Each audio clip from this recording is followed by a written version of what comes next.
Liverpool were able to exorcise some of the demons against Real Madrid after a pretty splendid showing in the Champions League last night.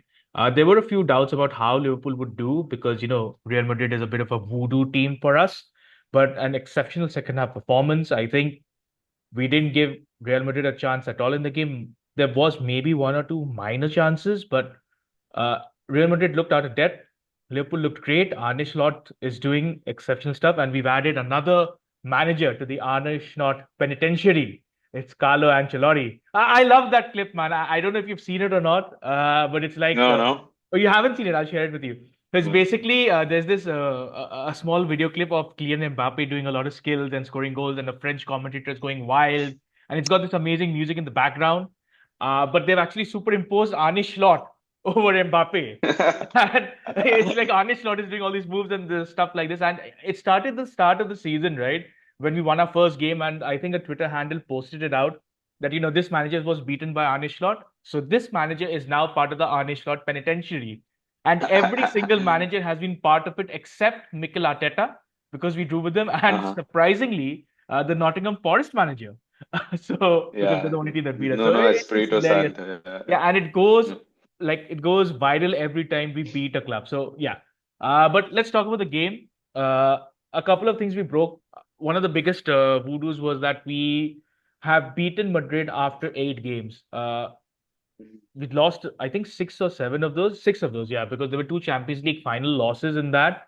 The last Liverpool manager to beat Real Madrid was Rafael Benitez a long time back. And the other thing is that obviously Liverpool are the only team in this new Champions League format that have a 100% winning record. 5 games, 5 wins. We've had some really tough games. We faced Bologna, we faced AC Milan, we faced Bundesliga champions Leverkusen. Now we've beaten Real Madrid. So all's going well for us. Rohit, your thoughts? I saw the game yesterday. It was excellent, right? I think we predicted it, at least I predicted it, that you guys will win pretty easily. What was interesting to me was Conor Bradley starting above Trent Alexander-Arnold, and that was mostly to counteract the attacking threat of Kylian Mbappe. Now, I know, Adim, you don't like me saying that Trent Alexander-Arnold is not good defensively, but clearly a coach thinks it. He had a great game. One of the tackles that Conor Bradley made, I remember Kylian Mbappe just got away on the counter. I don't know if you saw that. And then he made a crunching tackle time to perfection right at the edge of the box. And that kind of showed you his dominance over Mbappe. Mbappe did have a few spots here and there, but overall, it was a great performance from Liverpool. Um, I think there were a couple of penalties that were missed, Yeah. and the first penalty was missed by Mbappe again, right? And here is another unsung hero for you guys, Kelleher, right? He's your backup goalkeeper. Once Allison comes back, he'll go back into the bench. I don't know. And then once your Mamardashvili comes next season, sell him to Chelsea. We need a keeper. We need a good keeper. Yeah, so regarding the Kelleher bit, I think it's interesting you bring it up. I think he saved three out of the four penalties that he's been part of. So that's like a 75% saving percentage. Obviously, this excludes shootouts. And I think he became just the second goalkeeper in Liverpool history to save back-to-back penalties. I know last week there was a penalty, but the goal was converted after a rebound, but it still counts as a saved penalty.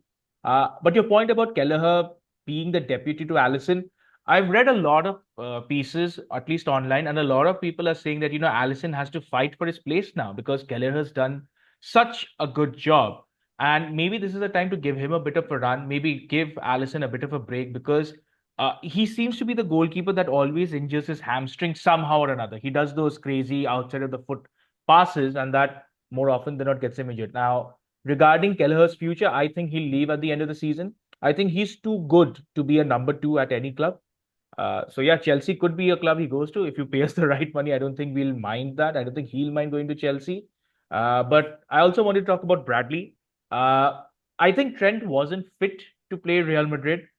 He's coming back from an injury. It also plays into this huge discussion that we'll have later I on in the love how show. you defend Trent. Yeah, no, no, no. So I'll get to that. So there's also a huge discussion about the Liverpool contracts and how Trent wants to go to Madrid. Uh, We'll get to that in a yeah, bit. yeah. But Bradley's been a great youth team player for us. We saw that last season. We've seen it this season. we might have our right back solution should Trent leave.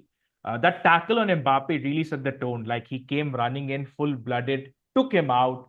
The crowd at Anfield again was really up for it, like they are in most European nights.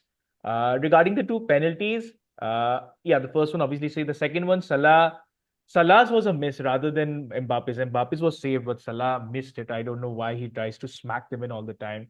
And then the second goal came in from Cody Gakpo, Alexis McAllister with the first goal. Bradley, I think, was the man of the match. I think he also had a chance at the start of the game. We dominated almost every single phase. I don't think the Madrid midfield could do anything. Now, obviously, people will talk about, Madrid missing so many key players, like Vinicius Junior is out. I think Rudiger was missing. I think Danny No, Carvajal. Rudiger was there. Rudiger was there. One of the defenders was Yep. out, right? Oh, sorry, David Alaba. Sorry, David Alaba Yeah. is out. Carvajal's out. But then you need to look at Liverpool's side, and we also have quite a few big names missing. Alisson, as we said, Trent Alexander, even for his whatever defensive liabilities, he's still a great attacking threat.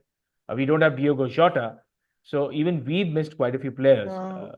No, I don't think they can give that excuse, right? Especially with a team that has Mbappe, Bellingham, Arda Güler, Camavinga, Modric, Brahim Diaz. This is a star-studded team, Yeah, but it's right? They crazy, did right? have, yeah, Yes, it's crazy. They have they so did play many. Valverde on the right back, like you were saying, but still, they don't have any excuses, But you I would don't think. Go expect ahead. a team like this to play better. I know the Mbappe experiment hasn't clicked so far. Mm, But yesterday there was no Vinicius. So Mbappe could have played as a left mm, wing or cutting in from the left. But I think every single Liverpool player was at their yeah. best. I know Robertson gave a really cheap penalty, Mm. but you really can't say or criticize Liverpool for anything yesterday. I mean, it was like the perfect, No, perfect game. And one thing I really need to point out is that Arne Slot really knows how to manage and set up his teams. Uh, this was maybe a bit of an issue with Jurgen Klopp because we used to play that one same type of football, but you'll see with Slot, he changes certain things to counteract what the opposition is doing. He did that yesterday also in the second half. In the second half, we were a completely different side. We took Real Madrid apart. We could have been 4 or 5-0 also. And we've seen this from a lot of the games this season that Slot changes certain things after halftime and it makes us a better unit.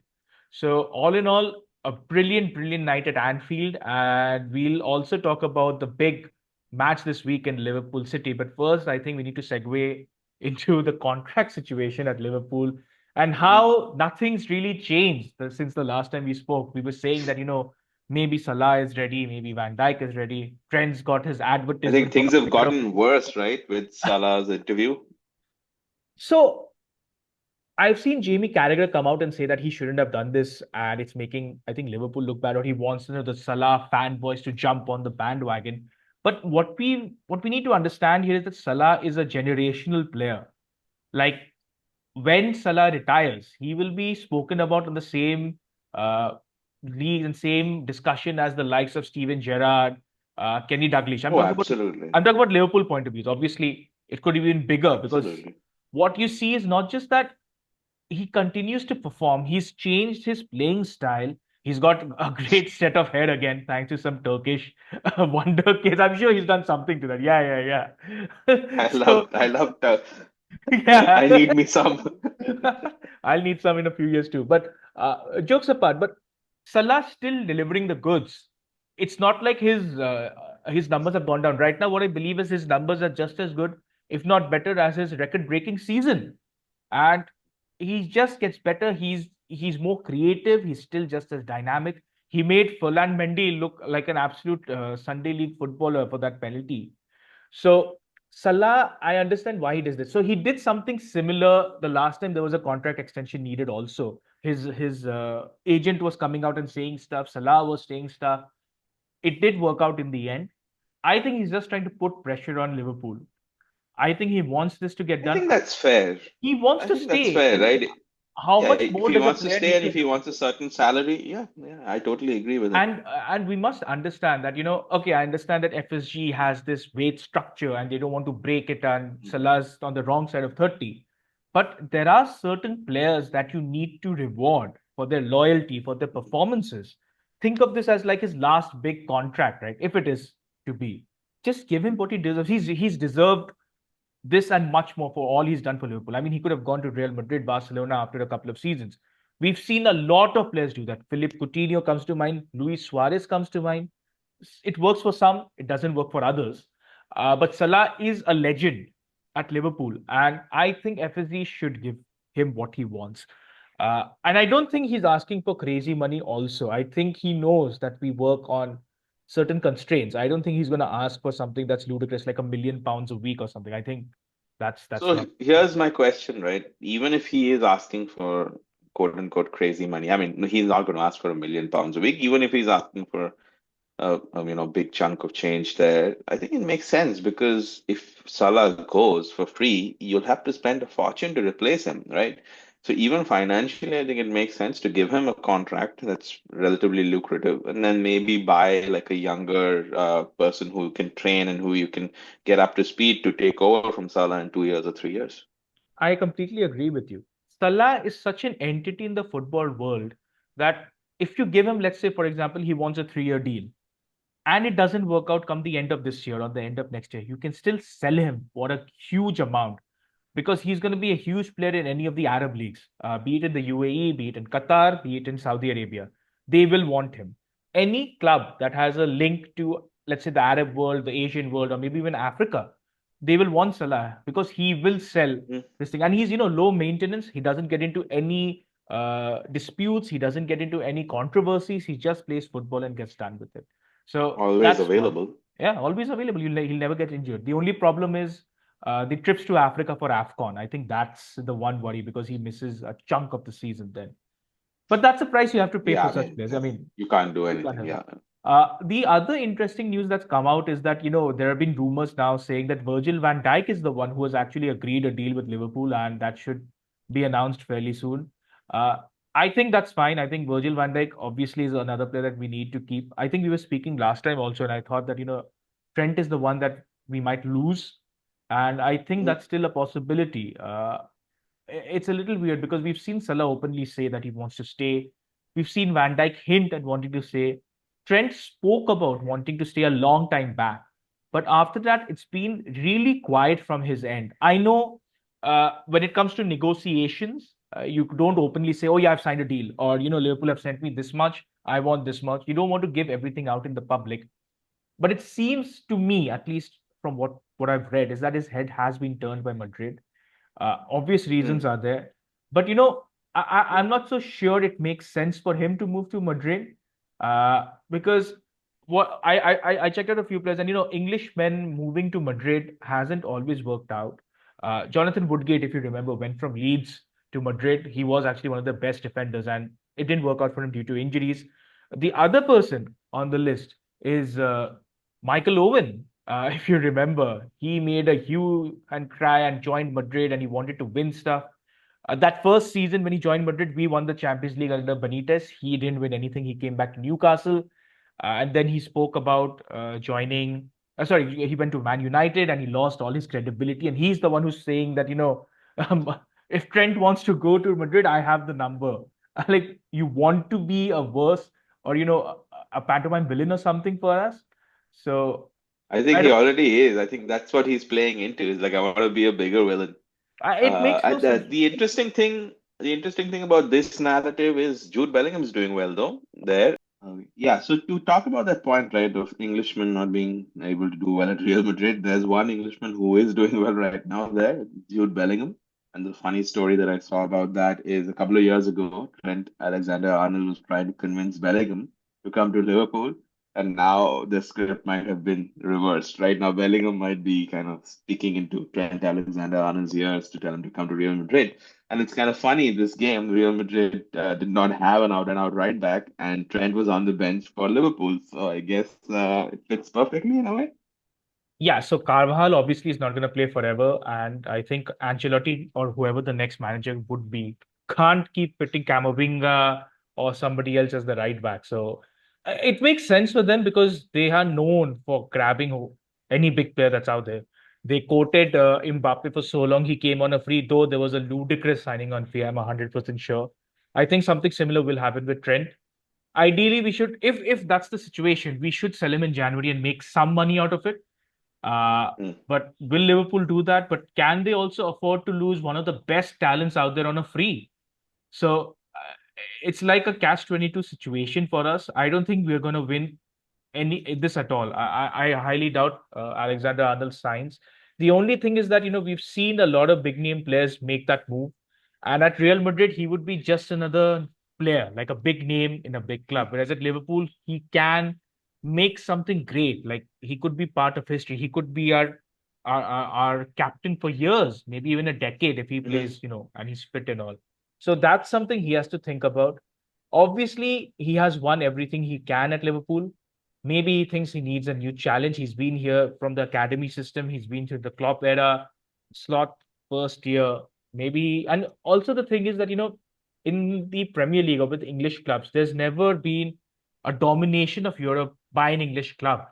Like, Mm. I don't think we can even speak about any club winning back-to-back Champions League titles. I think we I did it. mean, I think way Liverpool back in the didn't do it. day, it Yeah, was we did. Liverpool. Yeah, We yeah. did it. And then Way nobody's back been in able the to day. do that. Yeah. But Real Madrid, In recent every history. season or every alternate season, they will reach the semi-final or finals. And I think that's what Trent wants to do. Like Gareth Bale is an example, right? Sure, he might not be seen as the greatest Madrid player out there, but when he went to Madrid, he won it all and he was great for them. Sure, he had the language Mm. issues, but every Champions League, Bale was going to do something. And he did it against us also. So maybe that's playing in Trent's head. I don't know. January is when actually the transfer can take place, but I think December is when everything has to be sorted out. Uh, we still have a few days. I hope things work out for us because losing Trent will be a blow, but uh, maybe that could be the least significant blow because we've got somebody like a Bradley in there. With the Trent money, as you rightly said, we could sign somebody. Uh, but yeah, we need to see. And but it's terrible how it's come to this. How can a football club run like this? That's my biggest concern. Like three of your I think biggest names. you guys are run pretty well. I think the only thing I can see is maybe there was some turmoil in the middle right before Edwards came back. Maybe things slipped. Then I think I have faith in Liverpool, to be honest with you. Whatever you guys do is going to be backed by, analysis, data, and all of that. Correct. So So that's the only positive from this is that I know FSG will look at the numbers, they'll look at all of their planning and future predictions and stuff like that, and then make the right call. It might not look good at that time, but maybe it'll work out in the future. We need to see what happens. But yeah, I do think one of the three will leave. Trent most likely. We need to talk about Liverpool's biggest rivals in the Premier League right now, at least according to the table. That's Manchester City. Oh boy, they are in some trouble. Like I don't think Pep's ever been in a situation where his team has not won 6 games or in yeah. 6 games. There was this really weird incident. Like he was talking to the cameras, the media after the 3-3 draw with Sporting. Is it Sporting? It was Sporting, right? No, no, no, no. It was Oh, Feyenoord, fine. your Oh, wow. boss's ex-team. Oh, cool. Yeah, they Yeah, did a number on them. So his face was just covered in scratches, the head and all, and they asked him, and he's like, "I was yeah, that thinking was myself pretty something." That scary. was, Yeah. yeah, that's a little weird. You don't say that, especially given how mental health is such a serious topic. He did come out and I think apologize he about that. himself is probably going through something, right? Because I think he probably kind of scratched himself.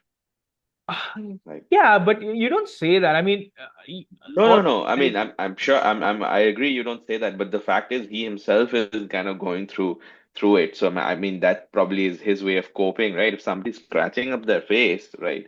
You're I was not talking like about the I mentally, want to kill yeah. myself part. That's the one I don't think he should have said. Yeah, yeah, yeah, So yeah, this we've seen Pep do a lot of times. Whenever he's sit, he's vigorously scratches his head and all. I yeah, think yeah, I think he just forgot to cut his nails this time around. yeah. But yeah, Manchester City are struggling. It, it's so weird because we've seen them always, dominate. If not dominate, find ways to win. If not that, they have, moments of magic from KDB, from Haaland, from Bernardo Silva. They find ways to get the job done. But this season has just not been clicking.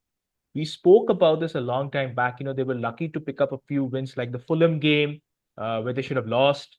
Uh, Manchester City against Arsenal was another game where they should have lost, but Arsenal held on for the 2-2 at least, whatever. So all's not rosy at City. They have a lot of problems. What do you think is the issue? I have some theories also because I think they haven't replaced the players properly. They let Yeah, Alvarez go. They didn't bring a right yeah, person. we They let talked about Gabriel. this. Yeah, I was actually skeptical about the Alvarez one because I thought Erling Haaland was the solution. But now it's clear, like it's clear as day that Alvarez was needed, even if it's as a secondary striker or a cam. They haven't replaced Riyad Mahrez very well, although they've got Savinho and Jeremy Doku. Grealish hasn't clicked as well as people would have expected. And then obviously, their squad depth isn't as good as it was before because they're using Oscar Bob and all from time to time. Their midfield isn't dominating. Obviously, Rodri is a huge loss and you can't really replace him. But then they bought in, I think, not Palinia. It was the other guy, right? They got a midfielder in to replace or to give them this thing support in midfield, and it Yeah, hasn't clicked. Matias Nunes, right? Matias Nunes, the other Portuguese guy, yeah. So even he's not clicked. They wasted money on Calvin Phillips. There've been a lot of flops at Man City, and that's been paper over the cracks because they do so well in the league and in the other tournaments. But I think it's finally come. They didn't do proper replacements. They didn't plan properly for them, and unfortunately it's all like come together in one season at one go. Mhm. So, just talking about the Julian Alvarez thing, right? How many goal contributions do you think he had last season? I have no idea, frankly, to be honest. He had like 32 Oh wow. I was gonna say contributions 15 or 20 across the board. actually. He had 19 goals and 13 assists across all competitions, right? So that's the thing with players like this, especially when like Haaland and all these guys are grabbing the limelight. Man City's other players just kind of one level below, they get ignored, right? He scored 11 goals, 9 assists in the Premier League. Have not replaced them at all. Rodri is injured. And you hit the nail on the head. Like a lot of these guys are aging now. Kevin De Bruyne, wrong side of 30. Bernardo Silva, wrong side of 30. Kyle Walker, wrong side of 30. John Stones, wrong side of 30, always injured. So they have to splash a lot of money in the coming transfer markets to back Pep. Pep has signed a new contract, right? And he's not going to be happy with the situation of the squad currently. Yeah, so it's weird because they have spent money. It's not like they haven't spent money. It's just that I don't think they picked the right players. Grealish, I think was 100 million or something, like 80 million. Uh, the jury's still out on him. Guardiola, he has his ups and downs, I believe. So sometimes he's really good and sometimes he's average. Jeremy Doku, he needs to play against a 30-year-old right back or something to do anything. And Savinho still not clicked for them. So I mean, they still haven't replaced Mahrez. So it's very astonishing that a club like Manchester City could make such issues. And we need to segue into the Liverpool City game. Obviously, Liverpool are 8 points ahead of City. I think there's only been one such instance in the Premier League where a team that's been this far ahead at this point of the season not win the title. If we beat City on Sunday, which looks likely, we'll be 11 points clear of them. 11 11 points, points. which is insane. And that would surely knock City out of the race, right? Or do you think they still have a chance? Because City will No, come back. City don't. Yeah, No, so no. City a have lot no of people are chance saying this that, season, once right? December kicks in and then you get the City juggernaut going and January they keep winning games, you can't stop them. But this season doesn't seem like that. It's December juggernaut is coming at the worst time for City, right? Like a huge number of games with their squad being in shambles, their coach having issues. Let's see if Pep can, pull a rabbit out of a hat, but I don't see it. I see you guys being 11 points ahead of City. Yeah, so the only issue that we have are the injuries because I believe Conor Bradley is injured. Although Arne Slot saying that there is a chance he could play. Ibrahim Konate was also injured thanks to Endrick trying to take his knees out. We still don't have Diego Jota. We still don't have Chiesa. I'm not sure Allison will start either. So there are a few concerns for us. I also don't know if we actually have to go all out and have to beat City because an 8 point gap is good. Obviously, you're playing in front of Anfield. You want to put that statement out that we're Liverpool. Because I don't know. It'll be interesting to see what Slot does. I haven't seen him ever shut up shop and say we'll play for No, a draw. So no, he never does that. I think yeah, he doesn't do he doesn't set up shut up his shop for a draw, and he doesn't also go for, oh, I'm Liverpool. yeah, He's a exactly. smart guy. He wins it easily, but he strategizes, right? He's not about chest thumping or like getting into his shell. So the guy's good, and I don't see any other result, to be He's like the very honest with you. complete opposite of Yeah, what Jurgen Klopp was, but yeah. it's paying dividends right now. So I mean, this match is going to be spectacular. I think for once in a long time, like after a really long time, City are the underdogs. I don't think I've ever said Mhm. that. So maybe they will be the ones who come out fighting because we've been the ones who come out fighting against City over the last few years. I remember that Salah goal against Joao Cancelo. He spun him around and scored, and it all went mad. So we're at Anfield. Big game. Sunday night is going to be a cracker. But there is another very interesting clash that we need to discuss. It's Chelsea taking out Aston Villa. Chelsea, we need to speak about this also. They're going to play Heidenheim in the Conference League. So this reminds me of a Full Metal Alchemist character, Hohenheim. So he was the protagonist, the father of the Elric brothers. So Yeah. yeah, so that's something else. We can have a podcast Yeah, about that. these Conference League teams are so obscure, right? When you said you guys are playing Hoffenheim or something, Heidenheim, I was like, are you talking about some internet game? What are you talking about? Is it like a first person? Yeah, it's funny. But yeah, Chelsea, I think the main issue with Chelsea is Reece James again is injured. Yeah. This is a new hamstring issue, long-term injury. I really feel sad for him, right? Because he was not playing in his usual wing back position. He was playing as a part of a back three, so you'd assume that that'd be easier on him. But looks like there's some deeper underlying issues, and I'm sad to say I don't see him making a full comeback. I hope he does. I'm praying for him, but the reality is what it is. And Malo Gusto is also kind of coming back from injury. So Chelsea need a bit of reinforcement in the January window. It sounds funny because we buy so many players all the time, but we need somebody to back up Reece James because the other thing that's happened on that right back situation is we have this very young, promising right back called Josh Achimpong, but he's having a contract situation right now, right? So Chelsea are basically banished him. Like we banished so many players over the summer window. We banished him. So if he was there, would have been good as a backup, but we don't. The other thing about that game is Aston Villa, I think, drew with Juventus. Yeah, I was just going through In the midweek. Aston Villa Yeah, results, right? And they've been on Mm. a slide. So they haven't Yeah. won a game in any competition since the 23rd of October, which Mhm. is more than a month, right? It's insane. And they've Yeah. lost to Tottenham, they've lost to Club Brugge, they've drawn against Palace, and they've lost to Palace also in the EFL Cup. We beat them. And you flip it around, and Chelsea have been on an unbeaten run since we beat you guys in the Mhm. middle of October. So obviously you've had some tough fixtures in between also. You faced Newcastle, you faced United and Arsenal. So on paper, it should be a Chelsea win. Right? Aston Villa look completely lost right now. I don't know what's going on. Yeah. Let's see, but they do have dangerous players, right? And then Chelsea, have some people out as well. So we have to see how we manage that situation, who plays right back and all of that. But it's going to be a good game. Looking forward to it. Yeah, so John Duran's not going to score anymore. I think we cursed him enough with our regular discussions of him scoring. Yeah. Yeah, so that's it for this week's show. I think we spoke a lot about Liverpool, Real Madrid, and rightly so because it was one of the key clashes. We'll be back next week to discuss a lot of other big stories around the world of football. We didn't speak about David Booth, like he's just completely gone. Like there's nothing coming out Yeah. from him. That's good PR, huh? Shoving it under the It's carpet. Good incredible. So PR. there was this news about him, what he had decided to give a yellow card to a player or something before the match, and he's come out and said that no, that's not true. But yeah, completely gone. It's gone.